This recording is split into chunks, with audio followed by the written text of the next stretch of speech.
Hey, all you cinema buffs out there. So it is late January. Award season is in full swing. Yeah. Last Tuesday night, we got the Oscar nominations for this year. Yep. So figured we'd take a little time and talk about these nominations, what we liked, what we didn't like. Yeah. But let's just go ahead and give me some shout outs. When you saw the nominations, what movie you were glad and happy that they got nominated, got recognized? Get Out, for sure. I'm so glad that Get Out got so much love at the Oscars this year, especially with Jordan Peele being a first-time director and writer and everything for a feature-length film. It's just a nice, fresh take on the Oscars of being these smaller indie, even horror films, even though I think this goes beyond horror a little bit. Yeah. With what it has to say. It's sci-fi, social satire. Yeah, for sure. there's just so much going on with it. But once again, it's a fantastic film, and I'm glad that it got the recognition that it deserves. I wasn't surprised just based on the quality of that movie, it wasn't that good of a movie type thing, but that movie came out before last year's broadcast. That's true. And very rarely do movies have that staying power within the voters' memory to a whole year later still get nominated and recognition. Yeah. So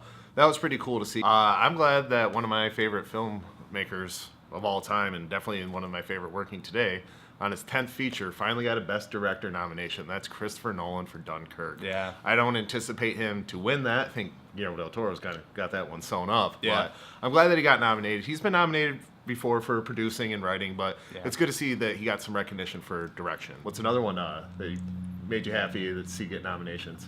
Baby Driver and editing.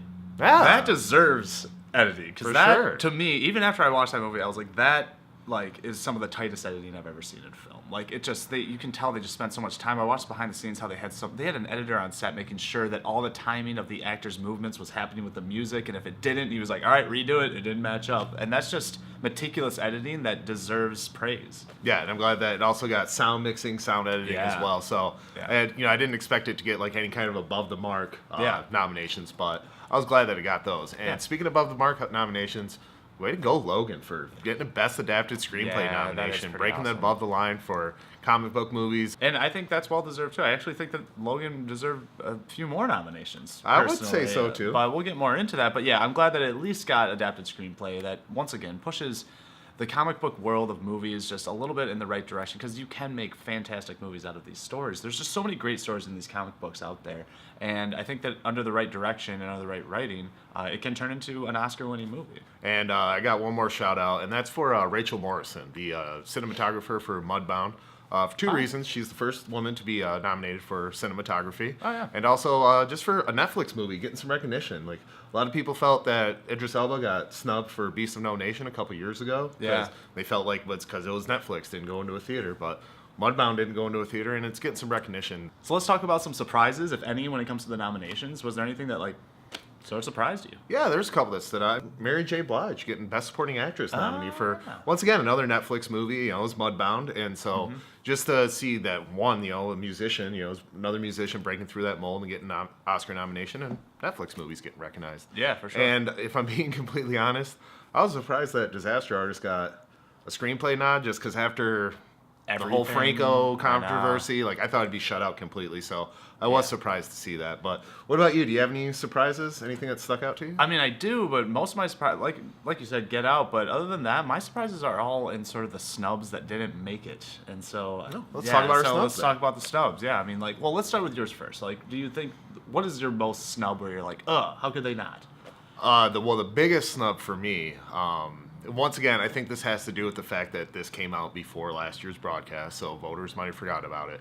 But I haven't seen Ferdinand, but I've seen reviews for it, and it's mediocre at best. There's no way you can convince me that that's a better animated movie than the Lego Batman movie. How did that get shut out of Best Animated Or even Feature? Boss Baby. Well, Boss Baby was in there, but Boss Baby's...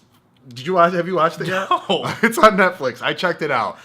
That movie's nuts, but it explores a lot of fun themes, and there's a lot of cool animation in it. It's a trippy movie. Anybody, that's what I heard. I heard it's just what is this movie? Oh yeah, it's a realm of, it's like a rite of passage kind of movie. You're just oh, you've seen Boss Baby? Okay, you've been there? Cool. So, but yeah, that movie's nuts. I was going to pick it over that, but I was like, no, I heard Ferdinand's just bland. Yeah. Just mediocre stuff, but it came out a month ago, so it's still, fresh in people's minds, and they just completely forgot about the Lego Batman movie. I was quite upset when that didn't Yeah, get. I think I read some things of people being pretty upset, being like, "What?" Because I love the Lego Batman movie. I thought it was fantastic. Yeah. Yeah. What about some snubs for you? Oh man, there's a few in there, dude. I was pretty upset that Denis Villeneuve didn't get Best Director for didn't get a nomination for Best Director on 2049. Actually, a lot of 2049 I think got a little overlooked, and Yeah. I'm pretty upset by it. But once again with Blade Runner 2049, the score, man, the score was so good in that for me, and that got a snub. And I really loved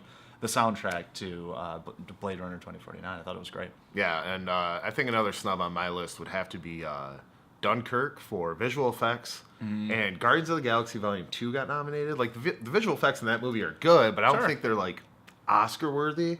I just wish that movies like Dunkirk, where they use practical effects, would at least get, a nomination. It's still visual. Right. Yeah, I feel like now it's more going towards, like, Best CGI almost. Yeah, Right, which right. obviously War for the Planet of the Apes should probably take Oh that. if that's where we're going for, I think that movie should definitely get best visual effects. And this is another one that we talked about before. And I'm gonna say that Michael Shannon got snubbed for best supporting actor in Shape of Water. That was in my list too. Yeah, but that was easily my biggest acting snub. How about you? You got any acting snubs? Yeah, actually, another Netflix movie for Gerald's Game. You haven't seen it yet. I have yet to watch it. Yeah, but Carla Gugino commands and leads that film. She is on screen the entire time, and I think it is her best performance and one of the best performances of this year. And I don't really know what the rules or regulations is around Netflix movies. Like, do they have to make it to the theater? I don't know. But I think that she definitely deserves a nod and an Oscar nomination because that performance was just amazing. It carried the movie. All right, Nate. So before we leave, there are 9 Best Picture nominees this year. Yeah. They can have up to 10. So if you had to pick one movie to slot in for the 10th Best Picture nominee, what would you pick? Well, I would think that everyone would think I would say Blade Runner 2049 because of my previous comments, but it's not. I honestly thought that's where you yeah. were gonna I mean, go. I'm right there. Like, I do think it should get nominated and everything, but I really think that Logan deserved. I don't think that Logan would get the Oscar if it was nominated, but I think it would have been important for that to get nominated. And I think when it comes to rewatchability and accessibility of people's enjoyment to a movie, I think Logan takes the cake on that. It's just a really good film, and I think that it needs to be recognized as one. Yeah. If I had to pick a 10th one, I would also pick Logan for sure. It's just that. People say that the reasoning behind them expanding it from 5 Best Picture nominees to up to 10 was the 2009 Oscars, where a lot of people thought The Dark Knight and Wall-E should have gotten Best Picture nominations. And so that's kind of what, started this expanding it from field to 10. So I thought that would have been a nice way to been like, yeah, Dark Knight, Wall-E, these kind of, genre, outside of the normal Academy wheelhouse movies to get nominated. I thought that would have been really cool too. And it's just, man, I was just a little sore. We're not there quite yet, but we'll get there, Yeah. I'm sure. Yeah, not to keep giving like superhero movies so much praise because I know people are kind of worn out. But if it stands out like come this, on, man, it's the it's difference. Logan. It's Yeah, that's that was like the heaviest, biggest impact of a superhero movie probably since The Dark Knight. Oh, easily, yeah. Buffs. Okay, so there's our thoughts on the nominations for the Oscars. What did you guys think? What are your picks for the Oscars? Leave all your comments down below. Yeah, and be sure to join us in a couple weeks when we give our full Oscar picks. And we kind of have a contest brewing this year as to who gets the most right picks. We'll bring you that episode in a few weeks leading up to the ceremony. But until then, don't you forget, There's no place like the theater.